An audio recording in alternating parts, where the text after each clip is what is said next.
Você viu as manchetes sensacionalistas, os títulos que prometiam provas de vida alienígena, as teorias de naves-mãe e as comparações com filmes de ficção. Mas será que a imprensa contou a história toda? O que realmente sabemos do 3 e Atlas e o que faz esse visitante interestelar tão diferente de tudo que já apareceu no nosso céu? Neste vídeo eu vou explicar o que os telescópios de verdade estão mostrando, o que ainda é incerto, por que alguns resultados são tão surpreendentes e como você deve interpretar as afirmativas dramáticas que viralizaram. Vamos elencar 10 fatos que a mídia deveria ter dito sobre o 3 e Atlas. No final você terá uma visão clara do real e do especulativo, e vai entender por que a ciência pede calma, paciência e mais observações antes de virar manchete definitiva. Mas antes de começarmos, deixa eu te contar. Na descrição do vídeo e no comentário fixado, você encontra links para camisetas exclusivas do canal e também para telescópios, caso você queira começar a observar o céu por conta própria. Vale a pena conferir depois. Agora, vamos para o mistério. Primeiro ponto. 3. E Atlas é um objeto interestelar, o terceiro detectado oficialmente, o que por si só já é raro. Os dois anteriores nos ensinaram lições diferentes. O primeiro, chamado Oumuamua, foi anômalo e gerou debates por acelerar de forma não totalmente explicada e por não mostrar coma. O segundo, 2 e Borisov, comportou-se como um cometa clássico. 3. E Atlas chega como um terceiro tipo, com sinais que lembram cometas, mas também com características que desafiam nossos modelos. Isso é o que a mídia deveria ter deixado claro desde o início. A raridade do evento exige cuidado, não conclusões rápidas.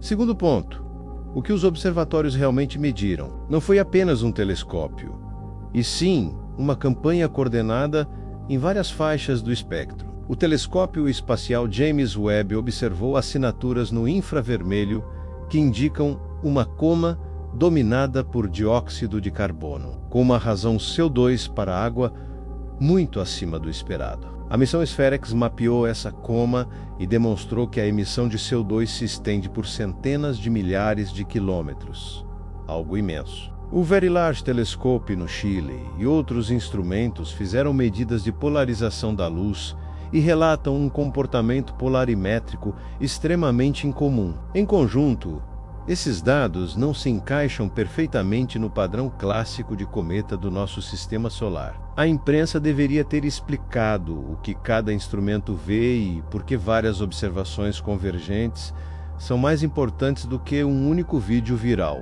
Terceiro ponto. O que significa um coma dominado por dióxido de carbono? Cometas do sistema solar, tipicamente, têm muita água congelada que sublima quando se aproximam do Sol. Encontrar uma coma com 8 vezes mais CO2 que água, como indicaram observações do James Webb, não é apenas um detalhe químico. É um sinal de que o objeto se formou em um ambiente diferente, possivelmente mais frio, ou próximo a uma linha de gelo de CO2 no seu disco protoplanetário de origem. Outra explicação razoável, e que a mídia raramente ressaltou, é que processos de radiação e aquecimento ao longo de bilhões de anos podem ter levado a uma estratificação do Xandu-I2 mais exposto e a água mais enterrada. Ou seja, há cenários naturais bastante plausíveis que explicam a química estranha, sem pular direto para a hipótese alienígena. Quarto ponto, a tal detecção de metais, como níquel. Essa é uma das medidas que mais gerou manchetes dramáticas. Observações espectroscópicas encontraram sinais de níquel na coma, mas sem uma correspondente detecção de ferro. Isso soa estranho, porque na natureza níquel e ferro costumam andar juntos, ambos produzidos em supernovas. Existem explicações naturais possíveis, e é exatamente isso que os cientistas deveriam ter destacado. Impactos com partículas, diferenças locais na composição, processos de superfície que seletivamente liberam elementos, ou mesmo contaminação instrumental, são hipóteses a serem investigadas.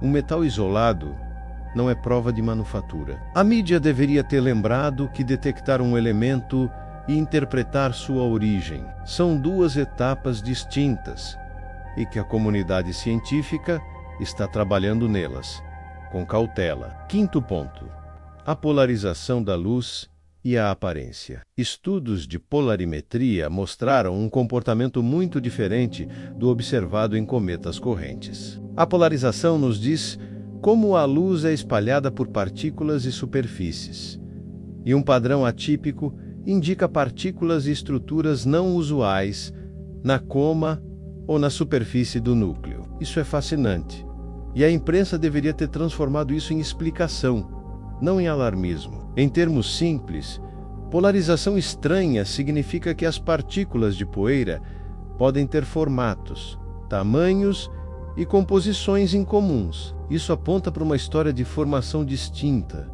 não necessariamente para algo artificial. Novamente, é um indício poderoso, mas não um veredito final. Sexto ponto: a atividade a grandes distâncias. 3 Atlas mostrou sinais de atividade muito antes do que veríamos em um cometa comum. Detectar a atividade quando o objeto ainda estava bem afastado do Sol obriga os cientistas a pensar em mecanismos além do simples aquecimento por radiação solar. Há processos físicos que podem expelir poeira e voláteis muito longe, inclusive sublimação de CO2 a temperaturas mais baixas que a água, ou a liberação por fraturamento mecânico do núcleo. A cobertura da mídia deveria ter explicado por que essa atividade precoce é um enigma interessante e como os pesquisadores o estão testando com modelos e novas observações, não só alimentar teorias sensacionais. Sétimo ponto: a geometria e a trajetória. Vários leitores viram manchetes dizendo que o objeto passaria perto da Terra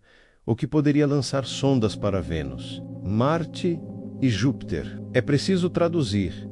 Perto no espaço, muitas vezes, significa dezenas de milhões de quilômetros. 3 Atlas vai passar relativamente próximo de Marte em termos astronômicos, mas ainda assim muito longe para termos risco ou contato. Outro ponto mal coberto foi o fato de que a sua trajetória está bastante alinhada ao plano dos planetas, algo pouco provável por mera sorte, o que aumenta a curiosidade científica, mas não é prova por si só de inteligência. A mídia sensacionalista misturou probabilidade com intenção, e isso é um erro jornalístico clássico que confunde público e cientistas. Oitavo ponto: como a ciência lida com esses dados? Aqui o público precisa saber que ciência é um processo incremental. Observações são feitas, pré-prints são liberados. Artigos passam por revisão por pares. Dados são reanalisados e modelos são ajustados. Alguns trabalhos que viralizaram foram pré-prints e ainda não revisados por pares, e outros são comentários de pesquisadores que defendem hipóteses fora do consenso. O jornalismo responsável deveria ter enfatizado a diferença entre uma ideia em discussão e uma conclusão comprovada. Alegações extraordinárias pedem evidências extraordinárias. Isso não é conservadorismo científico, e sim método científico.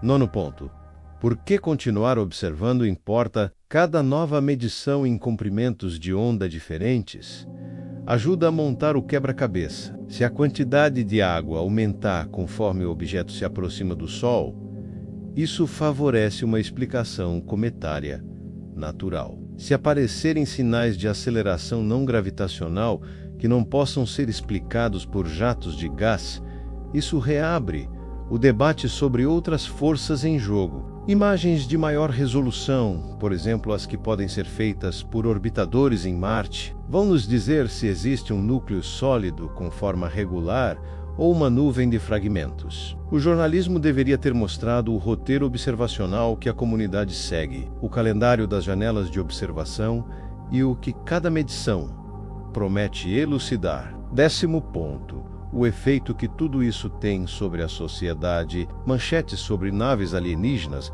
geram cliques e engajamento rápido, mas também alimentam desinformação e expectativas irreais. A mídia deveria ter assumido um papel de filtragem, explicando que o mais provável é que 3 Atlas seja um objeto natural com características incomuns, que esses dados são preciosos para entender química planetária em outras estrelas, e que há muitos motivos legítimos para ficar empolgados sem abandonar a prudência. Além disso, esse caso é uma ótima oportunidade para ensinar como instrumentos como James Webb, SPHEREX, VLT, Hubble e TESS funcionam, e por que observações em múltiplos comprimentos de onda são essenciais. Por fim, o que a mídia deveria ter dito em uma única frase clara. 3.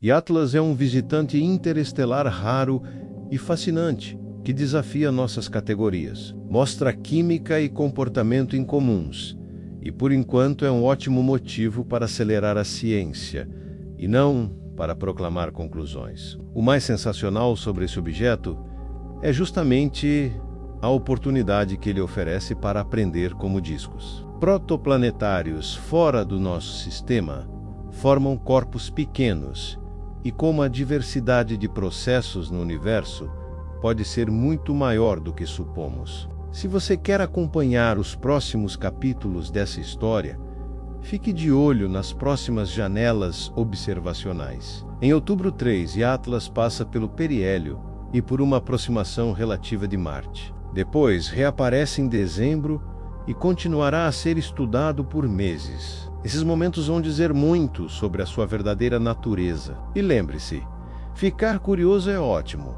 Espalhar pânico não ajuda ninguém. Aprender a diferenciar evidência de especulação é um exercício que nos fortalece como sociedade científica. Se curtiu essa forma de explicar, inscreva-se no canal. Ative o sininho para não perder as próximas atualizações sobre 3 e Atlas e outros mistérios do universo. Deixe seu like para ajudar o vídeo a chegar a mais pessoas e compartilhe com quem também gosta de ciência de verdade. Escreva nos comentários o que você acha que 3 e Atlas é. Qual hipótese te convence mais? E que pergunta você gostaria que os cientistas respondessem primeiro? E não esqueça de conferir os links na descrição e no primeiro comentário fixado. Lá você encontra camisetas exclusivas do Universo Expandido e telescópios para começar suas próprias observações. Dat uma olhada. Obrigado por assistir e até a próxima viagem cósmica.